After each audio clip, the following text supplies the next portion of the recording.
직접 우물 파는 목마른 닥터김입니다. 저는 개인적으로 지방이식을 별로 좋아하지 않습니다. 제 얼굴이나 몸에도 절대 지방이식은 하지 않을 겁니다. 내 지방이니까 안전하다고요? 오래 간다고요? 아무도 모릅니다. 시술하는 의사도 모르고 시술받는 환자도 모르는 결과, 책임은 누가 지냐? 그냥 하늘에 맡기는 시술. 시술자인 내가 정하는 게 아니라 하늘이 정해주는 시술. 내가 컨트롤하는 게 아니란 말입니다. 컨트롤, 이게 중요합니다.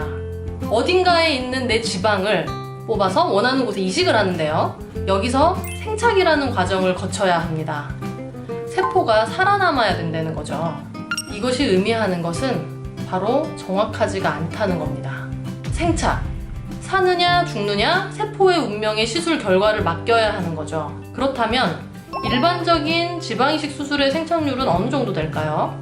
보통 얼굴의 경우에 평균 60에서 75%로 잡습니다. 이것보다 많이 생착되면 성괴가 되고요. 적게 생착되면 재수술 하시겠죠. 아쉽게도 골반 지방이식의 생착률은 얼굴과 비교해서 현저히 낮습니다. 생착률이라는 통계치를 내기도 힘들 정도예요. 실제로 골반 지방이식 병원에서 나오는 대부분의 컴플레인은 낮은 생착률입니다. 수면 마취까지 하며 수술을 하고 2달 동안 누워서 잠도 제대로 못 잤는데 2달 지나니까 다 없어졌다는 겁니다. 골반 지방이식 병원에서 일했던 분의 말씀에 따르면 10명 중에 6명은 2개월 안에 다 빠졌다. 10명 중에 3명은 남아있으나 불만족스럽다. 이것에 대한 이유는 이따가 말씀드리겠습니다. 그리고 10명 중에 1명이 6개월까지 반 이상 남아있어서 좋다라고 대답했습니다. 10명 중 1명, 로또보다는 높은 확률이지만 10명 중 1명이 들어야 하는 행운의 당첨 수술. 얼굴 지방이식 수술은 과하게 많이 생착돼서 빼느라 고생하시는 분도 계시지만 안타깝게도 골반 지방이식 수술에서는 지방이 과도하게 남았다는 경우는 1명도 보지 못했다고 합니다. 간혹 낮은 생착률을 만회하기 위해 과도하게 지방을 주입하다가 골반 피부에 혈액순환이 안 되어 피부 괴사가 오는 경우도 보게 됩니다. 과도한 주입으로 괴사가 오는 것은 일반적인 필러 시술에 있어서도 주의해야 할 사항입니다. 아까 골반 지방이식을 하고 불만족스러웠다는 10명 중에 3명의 사람들에 대해서 좀 더 자세히 알려드릴게요. 첫 번째는 너무 적게 남았다.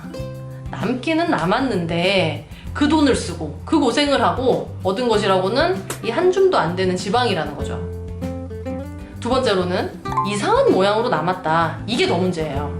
이 경우는 제 환자로 오신 분이 경험을 한 거라서 후기도 들려드릴게요. 지방이 남아야 할 곳에 안 남고 이상한 곳에 남아서 골반 모양이 더 이상해집니다. 내 지방은 컨트롤이 안 된다. 이제 이해가 되셨나요? 지금까지 알려드린 골반 지방이식의 흔한 부작용, 10명 중 9명에 해당하는 부작용, 바로 지방이식의 낮은 생착률만으로도 제가 지방이식을 꺼리는 큰 이유가 되는데요. 또 다른 큰 문제도 있습니다. 바로 지방을 뺀 부위가 엉망이 되는 것입니다. 지방을 골반에 넣으려면 어딘가에서는 가져와야 되죠. 보통 허벅지 지방세포가 크기도 균일하고 생착률이 좋아서 공여 부위로 많이 선택이 되는데요. 골반에 넣는 지방이식에서는 보통 순수한 지방 300에서 500cc를 얻는 것이 일반적입니다.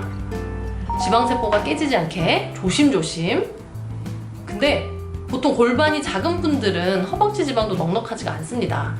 지방 많이 얻으려고 피부 가까이 있는 지방까지 싹싹 긁어내다가 허벅지가 오히려 울퉁불퉁해지고 괴사가 오기도 합니다.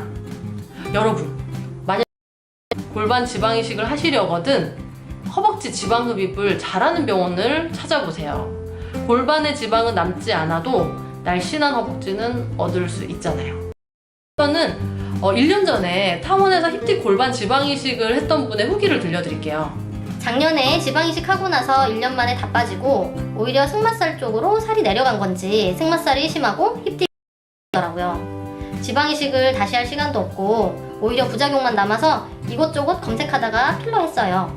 엉덩이나 골반이 아닌 딱 힙딥만 조금 채워지길 바래서 여러 후기들 검색해보고 결정했네요. 누워서도 넣고 서 있는 상태에서도 라인 보면서 넣어주시고 원장 선생님이 말도 많이 걸어주셔서 너무 좋았어요. 아프지도 않고 왜 진작 안 했나 싶네요. 승마살을 제외하고 보시면 진짜 앞쪽이 매끄러워졌어요. 첫 번째, 두 번째 사진이 필러 전, 세네 번째 사진이 필러 후예요. 진짜 지방이식 하지 마세요. 필러 하세요, 필러. 이분은 골반 지방이식이 생착이 안 됐으니까 저를 찾아오셨을 테고요. 또 하나 문제가 더 있었어요. 힙딥의 아래쪽, 즉 승마살 부분의 지방이식은 생착이 잘 돼버린 거예요. 그래서 힙딥은 더 꺼져 보이고 기형적인 골반 모양이 됐더라고요. 힙딥 골반은 골반 필러로 채우고 더 커진 승마살은 지방 분해 주사를 맞아서 없애기로 했습니다. 그래도 이분은 다행히 지방을 옆구리에서 채취를 했기 때문에 허벅지에 다른 울퉁불퉁하지는 않았어요.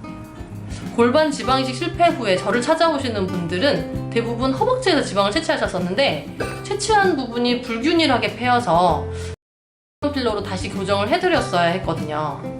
이분은 골반 지방이식 후에 한 달 동안 엎드려서 주무셨대요. 지방이 생착이 잘 되기 위해서 자극을 주지 않겠죠? 그리고 한 달 동안 지방 이식 부위와 지방 채취한 부위가 너무 아팠대요. 당연히 운동도 못하게 했고요. 그 고생을 하고 3개월 만에 지방이 다 빠져버리니까 환장을 노르시죠. 힙딥 골반 필러 시술하면서 많은 얘기를 나누게 되는데 시술 후에는 옆으로 자도 되고 시술 부위 눌려도 상관없고 운동도 하다고 하니까 너무너무 놀라시더라고요. 그래서 저희 병원에서 힙딥 골반 필러 시술 후 주의사항을 드리는데 그거를 보여드릴게요. 자, 5번 보시면 시술 후에 운동은 당일에도 가능합니다. 4번도 보면은 당일에 샤워가 가능하다고도 써 있습니다. 별로 주의할 게 없어요. 거의 술만 안 드시면 되는 정도. 반면에 지방이식 병원에서 나눠주는 주의사항도 제가 알아봤는데요. 일단 한 달 이상 금연을 하라. 담배를 피면 생착률이 좀 떨어지죠. 혈액순환이 방해가 되기 때문이죠. 이식된 조직이 생착될 때까지 수술 부위를 문지르거나 과하게 근육을 움직이지 말라. 문지르지도 말고 만지지도 말고 운동을 하지 말라. 그러면 어쨌든 운동을 못하니까 엉덩이 근육이 사그라들고 잘 때 엎드려 자거나 높은 베개를 받치고 자야 되기 때문에 허리에도 굉장히 안 좋죠. 그리고 속옷은 노라인 팬티를 입어야 되고 살도 빠지면 안 돼요. 몸이 완전히 조금 망가지겠는데요. 이 고생을 하고 생착이 잘 되는 사람은 10명 중에 1명 이상입니다.